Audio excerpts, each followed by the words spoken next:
"If there is a special day in the life of every lady, then this is it," Sharon instructed me, choosing a veil for me. "You are standing on the threshold of a new life, leaving your home." "It doesn't make me happy anymore, Sharon. Hopes for freedom in my husband's house are fading. It seems that I will simply move from one cell to another." I stared at my reflection in the mirror. Tired, red eyes and a face swollen from tears were reflected.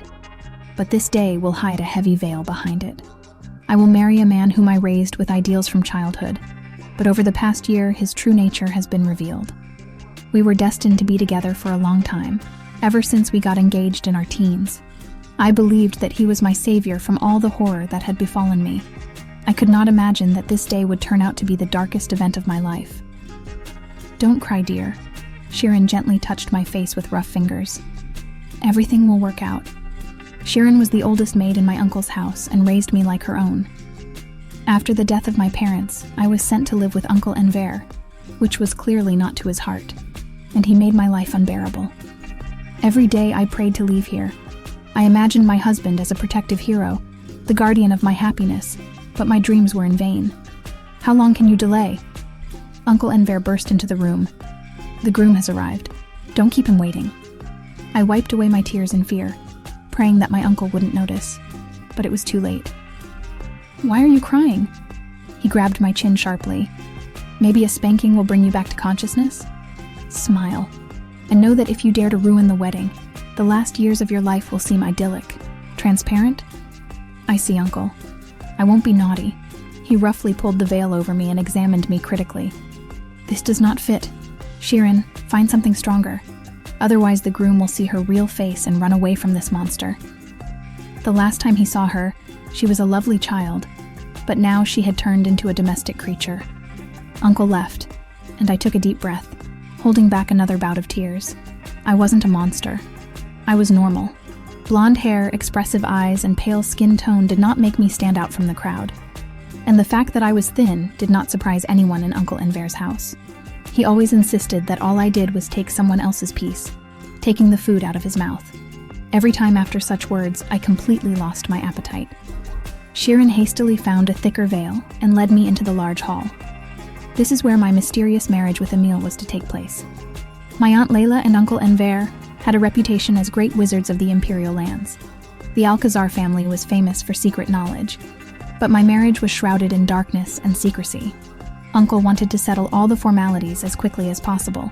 For him, a wedding is a way to get rid of his annoying niece, and a good deal to boot. It was not allowed to ask about the reasons for such haste. Aunt Layla told me not to pry into matters unrelated to my gender. My role here is to remain silent and smile. This idea makes me sick. Emil clearly doesn't need me, and his family is also keeping me just for show. This wedding is just a formality, formalized by papers between two influential families. If my parents had been alive, things might have been different. We entered a room where only a few of our closest people had gathered.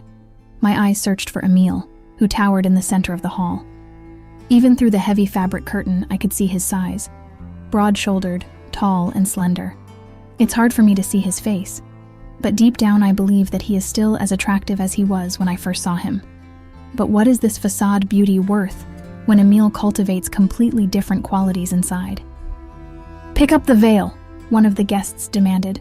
"We need to see her face." "Our customs say that the bride reveals herself only to the chosen one and only on the first night together," objected Aunt Layla.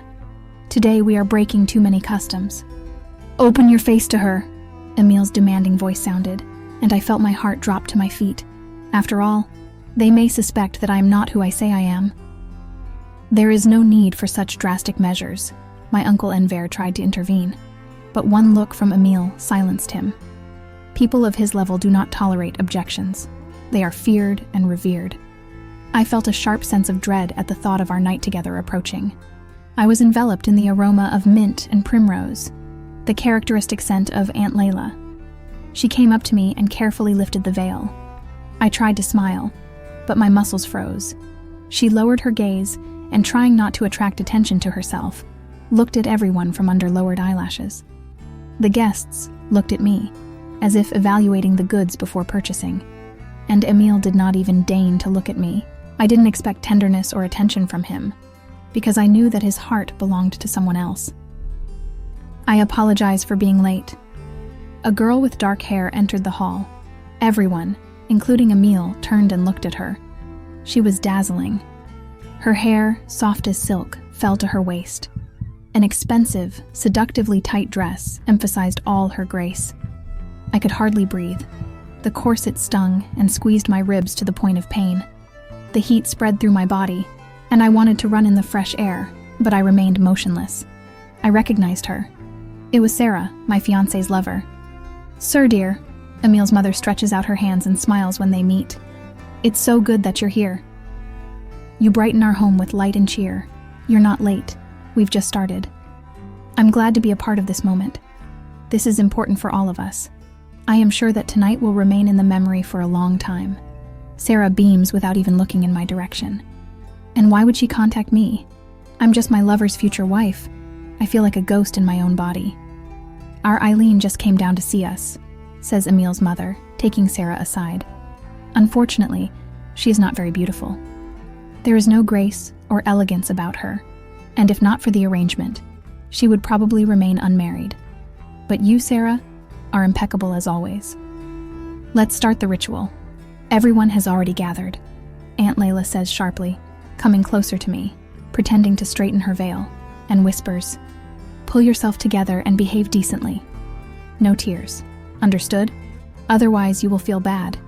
If you mess this up, today will be the last day of your life." I can't say a word. There's a lump of fear in my throat. I understand that our marriage is a farce, but to this extent, Sarah is a lover, and no one sees anything wrong with this. Even I, who am only occasionally allowed outside, know about this. I learned about Sarah about a year ago from a bakery salesman. At first I didn't believe it, but several people confirmed the rumors. Then I saw Emil and Sarah together at the market. They were next to each other, holding hands. This instantly crushed my hopes and dreams. I thought that Emil's family would call off the engagement, but this did not happen, and just a few weeks before the wedding, my uncle ordered preparations to begin. I didn't tell anyone about what I saw, hoping that they had broken up after all. But a week before the wedding, I saw them together again. They looked like a couple in love. My thoughts were chaotic, and I began to doubt everything that was happening in the same way. I turned to Aunt Layla with questions, for which I was sentenced to 40 lashes and locked in the basement for 3 days. Aunt Layla advised me to remain silent and not discuss what happened with anyone. Under conditions of increased security, they began to keep me in captivity longer, apparently fearing my possible escape. I actually thought about an escape plan and even made an attempt, which unfortunately failed. Aunt Layla persistently led me to the altar. Emil was already standing there, trustingly placing his hands on the magic crystal. According to ancient tradition, vows were taken at a magic crystal to test the sincerity of the couple. But now this is just a formality. It's been a long time since the real couple was met. Perhaps because of their cold attitude towards their wives, the gods took away the gift of sincerity from the dragons. My fingers barely touch the cold crystal, and we both begin to say our vows. Emil's voice is deep and pleasant. He pronounced the words decisively and quickly. I needed to speak in sync with him, but I mixed up the words and got lost. My voice trembled with excitement. I have never felt so humiliated, although my aunt and uncle often humiliated me. I looked timidly at Emil. He looked attractive. His facial features were clear and courageous. But he didn't pay attention to me. He just looked at the crystal. Today I would become his wife, and his disgust with me was mutual. One of the conditions of the marriage was that I had to give him an heir in the next 2 years. But how can I think about children if he causes me the same rejection as I do to him? Soon as we said the last words of the ritual, the crystal flashed with a bright red light. The guests began to applaud wildly, but at that moment Sarah suddenly screamed, "Mark, I have the sign of truth." "What mark?" one of the guests asked incredulously. Whispers flared up in the crowd like fire on dry grass. My gaze shifted to Sarah, who was showing off her wrist, which was adorned with a tattoo of 2 intertwined dragons. My heart sank. The world seemed unsteady, and I could barely stand on my feet, clinging to the altar. "What mark?" Aunt Layla exclaimed in anger. "This is Emil's wife. I looked at Emil as he lifted the sleeve of his white shirt and discovered the same mark. The guests excitedly crowded around Emil and Sarah. I felt invisible and tired. Our marriage was a contract, and now it could not be broken. But what will happen if Emil actually finds his true mate? I've never heard of such a case. I heard Emil's mother trying to persuade Layla to hide the fact of our marriage. A real couple was something unseen for centuries. Forbidden, objected Aunt Layla. The agreement is clear. The marriage cannot be dissolved. Fake? Sarah jumped up. Does that mean I made it all up? Who are you? Aunt Layla answered with contempt. I know where you come from. Don't you dare talk about my mother like that. Sarah rushed back. The room was in chaos, and I slowly moved towards the exit. This dress was torture for me. Enough! Emil's team abruptly interrupted the raging storm of voices. Eileen will come up to me. End of argument. I felt relieved. He didn't reject me. Even if life in his house was no better, I could find a chance to escape. And then Sharon appeared out of nowhere, picked me up, and dragged me into the corridor. Hurry up, Eileen, she whispered. Your things are already in the carriage. Run away. Sharon threw a cloak over me and wrapped me up in his office. Survive, my dear Eileen. Sharon looked at me with love in her eyes. I know that you will succeed. You are stronger than you think. Sharon, I don't know. Just get into the carriage. Emil will arrive later. We need to get there before Layla and Enver change their minds. Will they change their minds? Why should they suddenly change their minds? Look at the hand, Sharon whispers, and helps me climb into the carriage when I involuntarily obey. In a surge of emotions, I sank into the seat and the carriage moved off. The cool fabric of the curtain tickled my skin as I tried to look out the window. Seeing Emil enter another carriage with Sarah hanging on his arm and whispering something, I shuddered with irritation. It's good that I don't like him anymore. Although everything inside was clenched with pain, from the pain that loneliness and unrequited feelings bring. Ignoring the chaos behind me, I stared at my hands. At first glance, there is nothing unusual. Fingers, palms, everything is as usual. But then something caught my attention. A small characteristic stain appeared along the edge of the cuff. A slight lift of the lace and I was stunned. Under the lace, I saw a familiar mark, exactly like Sarah and Emil. But how could this be? One pair? One dragon? And I also have the right mark?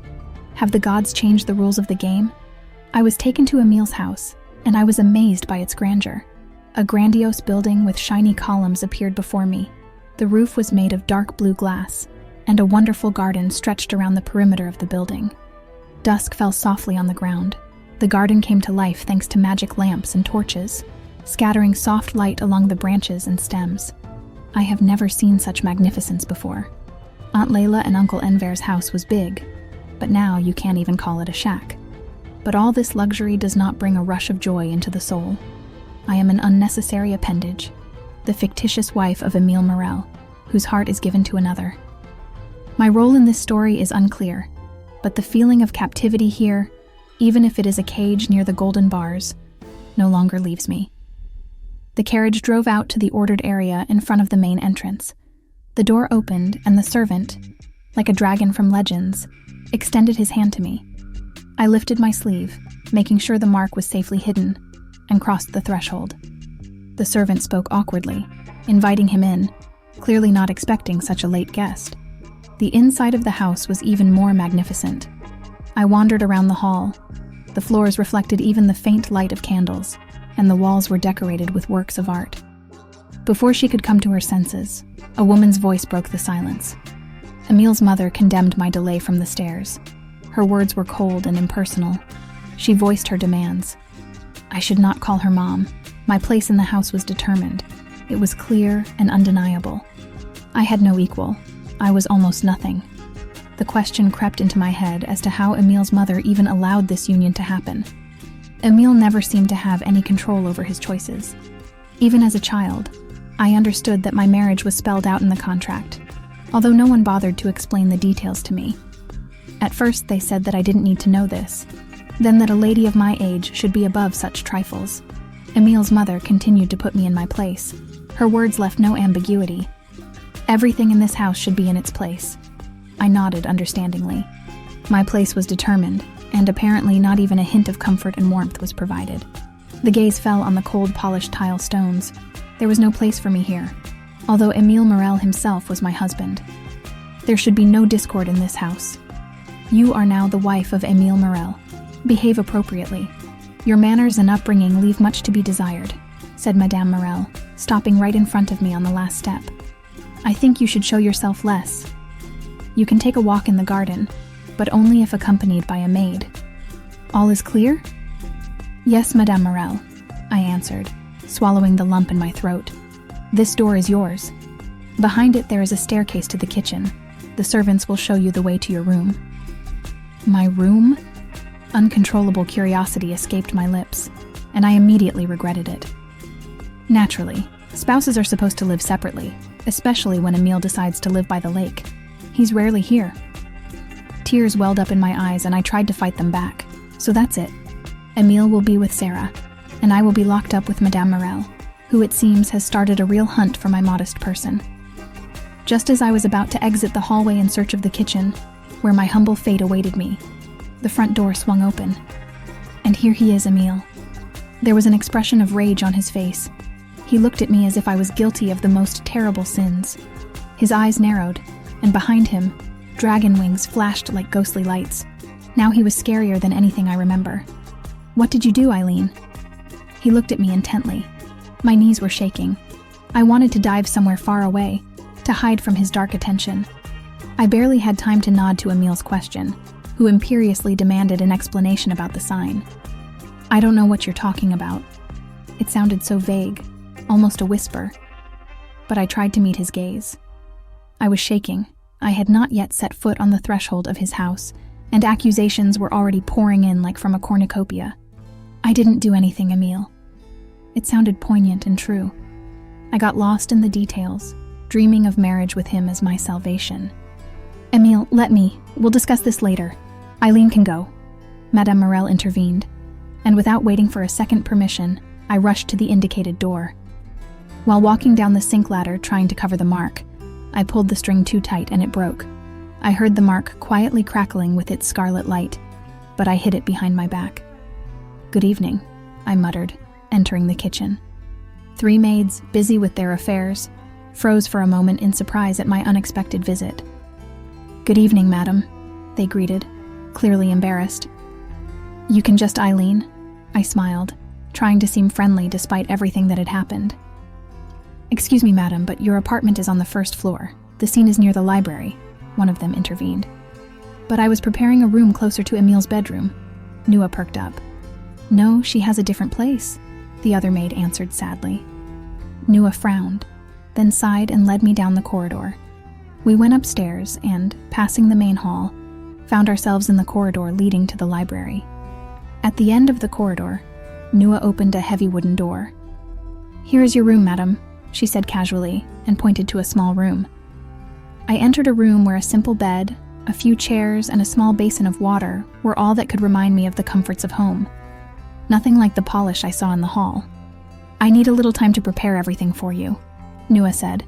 Okay, thank you, I replied, feeling grateful for her kindness. The room she led me to may not have been as grand as the rest of the house, but it was spacious and somewhat cramped by the darkness of the heavy curtains covering the windows.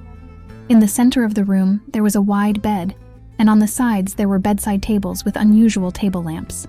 Opposite the bed, there is a wardrobe, next to a desk, and at the entrance there is a small sofa and a coffee table.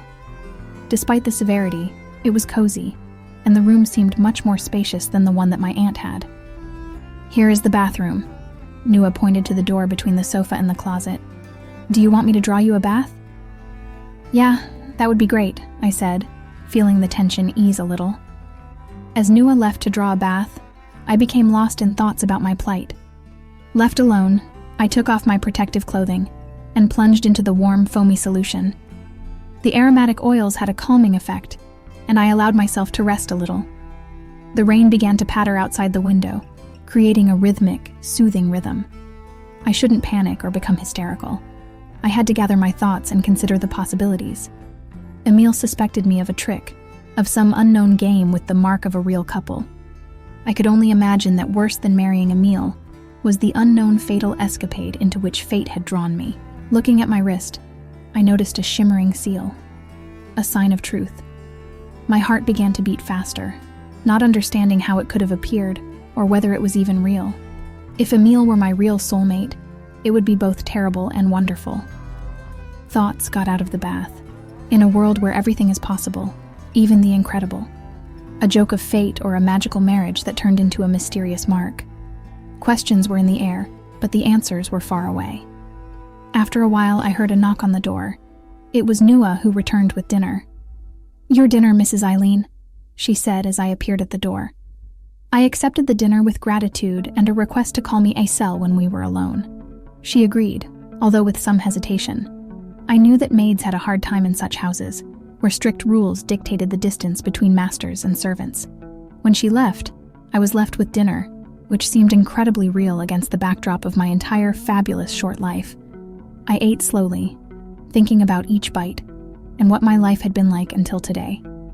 Dinner helped me gather my strength, but deep down I knew there were difficult conversations and decisions ahead. What was true? How much did this mark change my destiny? Will I be able to find the strength to fight for my place in this new world? Or will I have to submit to circumstances? A week passed, and not a day passed without new challenges. Madame Marel kept me within clear boundaries, rarely allowing me to leave the confines of my secluded corner.